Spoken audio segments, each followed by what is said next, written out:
Good afternoon. Good afternoon. Most of you who are following me or who are here, you follow me, you know who I am. I'm Dr. Maisha Claiborne.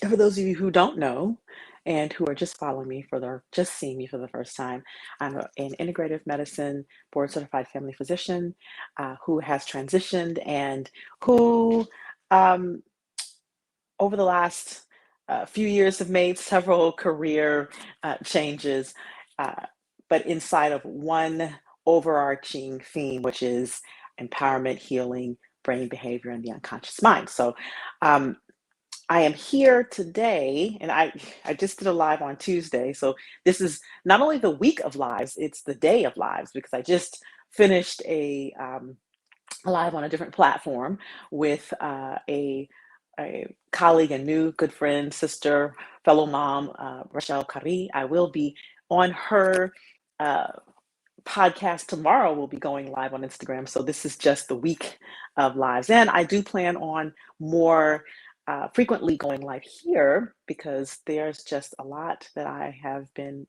wanting to share on this platform, more nuggets that I think would be useful. So I'm talking about today the ways that we can box ourselves in. And the reason that this came to me, it really just came to me yesterday as I was driving from Augusta. Just as you all know who are part of my network, I recently bought a rental property in Augusta, and so I drive back and forth on occasion to check on the property. And I was driving there, and I was listening to this book, and it's a great book. It's called Attached, and as I was listening to the book, I was listening to the way that the author was describing these. These attachment styles. And it was clear there was a framework involved. And it got me to thinking, and I'm not going to talk too much about the framework. I mean, if you want to read the book, it's a good book for those of you who are into attachment theory and various trauma theories. This is a very good book. But I'm not going to get so much into the attachment styles as the thought that came up as I was listening to the book was how the author was describing each as a very siloed occurrence. And what I was noticing is that as I myself was self-evaluating, as I often do, I wasn't fitting in to the textbook category. And, I also notice as an integrative medicine physician that our patients don't fit the textbook of conditions sometimes. And so, that got me thinking about frameworks. And personally, I am a fan of frameworks because it gives structure. And as my personality type loves structure, and I talk about in my trainings the Myers-Briggs profile and the structures. Some people really love structure, some people really dislike structure, but I'm a person who loves structure, and frameworks give structure. However, frameworks, and when I talk about frameworks, I'm talking about all kinds of frameworks. I'm talking about, theoretical frameworks. And as someone who's a physician and who has, studied as a physician, we have a lot of algorithms and a lot of structure and frameworks that we use to treat our patients. As someone who has grown up inside of that kind of culture, it can really box you in and really limit one's expression. And so, in neurolinguistic programming, those of you who follow me know that I'm a practitioner, I'm a master practitioner and trainer of neurolinguistic programming and hypnosis. And one of the assumptions, one of the beliefs that we take on is that the system and the people in the system with the most flexibility control the system. Well, how does this relate to frameworks? Well, frameworks are good for structure, but when you get locked into a framework such that you can't deviate person to person, organization to organization, patient to patient, client to client, the framework, you can't deviate from it, then it leaves gaps in your ability to transform other people's lives. It leaves gaps in the ability to transform your organization. And so, I see this a lot, Well, being someone who has worked for myself for many years, but also who trains other coaches, who has done work in organizations, I see this on many levels, but I'll speak about it specifically in coaching. So as I train coaches both in the business capacity and also in the elevation of skill capacity through an NLP, what I see is a lot of coaching programs, and this is no disrespect to other coaching programs, by the way. This is just what I see. It's an observation. I see in a lot of coaching programs, they will teach by frameworks. This is the what you do, the algorithm of how you ask the questions. But what is not always taught is the skill underneath the framework, right?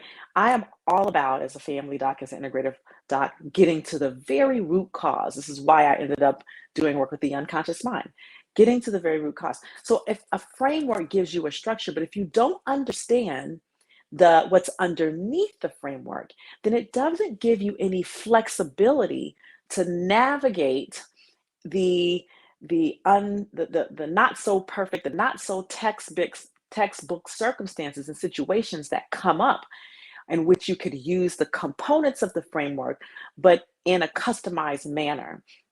And so I see it a lot in coaching programs. I see it a lot in marketing programs.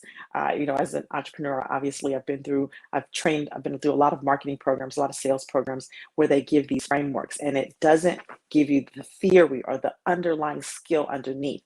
So it's important to begin to understand how there's the benefit to frameworks and then there's the limitations. And when you begin to understand the limitations of these structures, then you can have the opportunity to dig deeper underneath the structure to really get the components of the foundation, the building blocks to what makes the structure work, the building blocks to what makes the framework work. And that's what's important. And that's what gives you flexibility inside of a framework, because frameworks are important, right? Frameworks are important because it gives you a place to go, a beginning, a middle, and a conclusion to the work that you're doing. It gives a pathway and oftentimes a strategy to know where you're going. So I believe that frameworks and structures are very important. I personally live by the calendar. I live by the list. And I do that because it helps me as a person who works for myself, who sets my own hours, who um, can work from anywhere. It gives me productivity so they can make you very productive. But what you want to always remember is if you don't understand the structure beneath the framework or beneath the structure, the building blocks, then it makes you very rigid and it limits you from being able to provide the fullest transformation possible, the fullest change possible.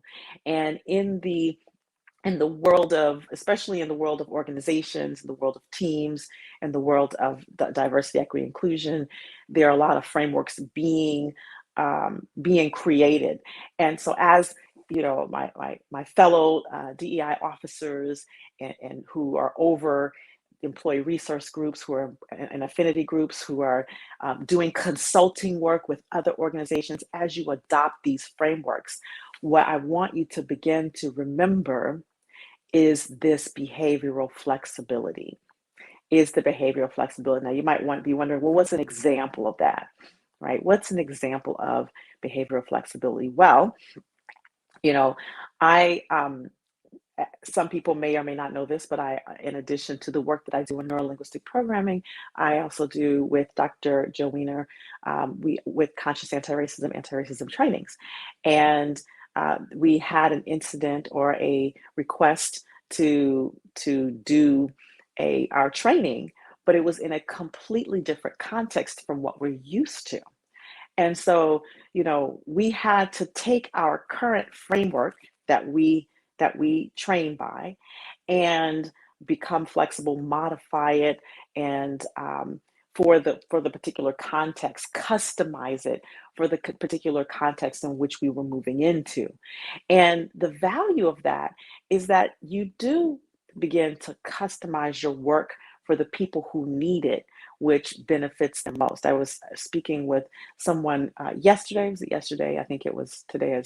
What's today? Today is Thursday. 2 days ago, I was speaking with a potential partner and was just sharing that I have an entire I have the access to an entire framework that I trained in, that I teach, that I train others in, and and what I do is I take the relevant elements of a framework and customize it to the project, to the group, to the circumstance, to the situation that is relevant to what the need is.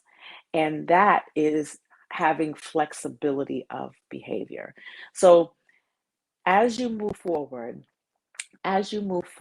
in your days, with whether it's you're a business and you're working with clients, whether you're a consultant and you're working with organizations, whether you're at organizations and you're endeavoring in the process of change work inside of your organization, whether you're a leader inside of an organization and you're looking at what are the systems that need to be shifted.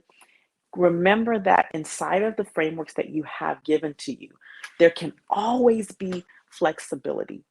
And when you learn how that works, when you learn how to be flexible, and that doesn't mean throughout the framework, excuse me, it doesn't mean ignore the framework. It just means find the places of wiggle room inside the, the framework.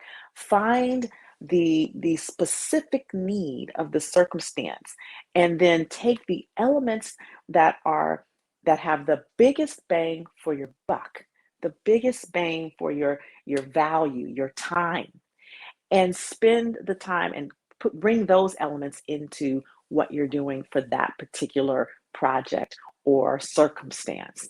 And what you'll find is you will customize, you'll create a customization that really has people feel heard, feel gotten, feel appreciated. And that's where real change happens.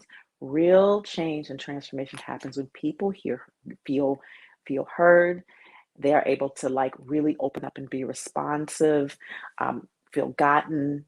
They're able to you get sort of that connection, that deeper connection, that rapport with them, and and feel appreciated. And that is something that is very much lacking in the global society of sort of the global corporate society. And I'm talking about specifically what I see in medicine, because that's what my experience is. That lack of appreciation is there. And by the way, in the healthcare field, we are the most rigid. We are the most rigid.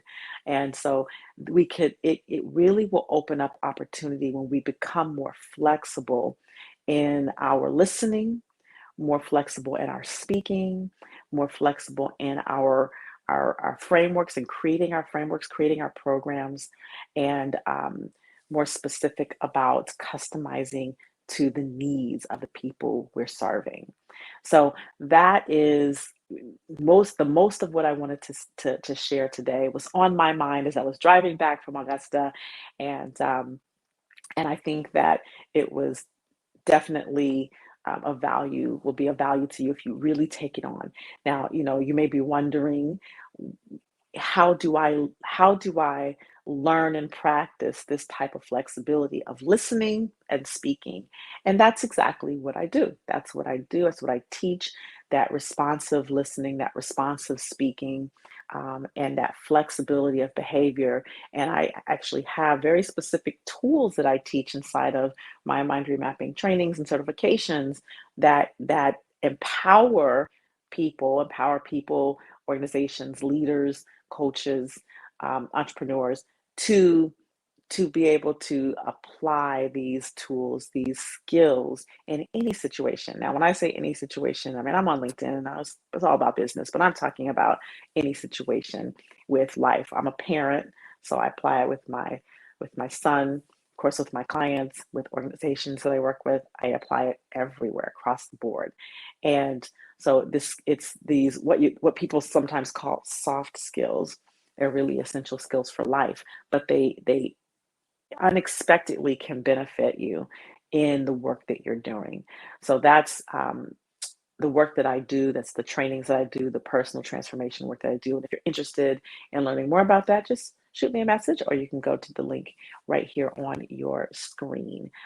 So that's what I have today. If you have questions, if you're listening on replay, then you can put your questions in the comments. If you're listening um, live, you can also put your questions here. I think I can see them, and look forward to the next live stream. For those of you um, who heard me earlier, I will be actually on a live tomorrow with Rochelle Kari, and so definitely uh, tune in for that. We're going to be talking about the work of neurolinguistic programming as it relates to diversity, equity, inclusion, and why would someone want to, in this space, learn the skills of neurolinguistic programming. So we'll be talking about that more tomorrow with Michelle Curry on her podcast.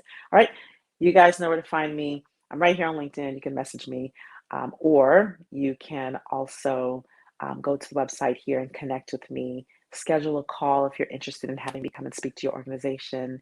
If you're interested in personal transformation work or in the trainings, you can also schedule um, a call with me as well. You guys have a great rest of the day, great rest of the week, and I'll see you on the next live broadcast. Namaste.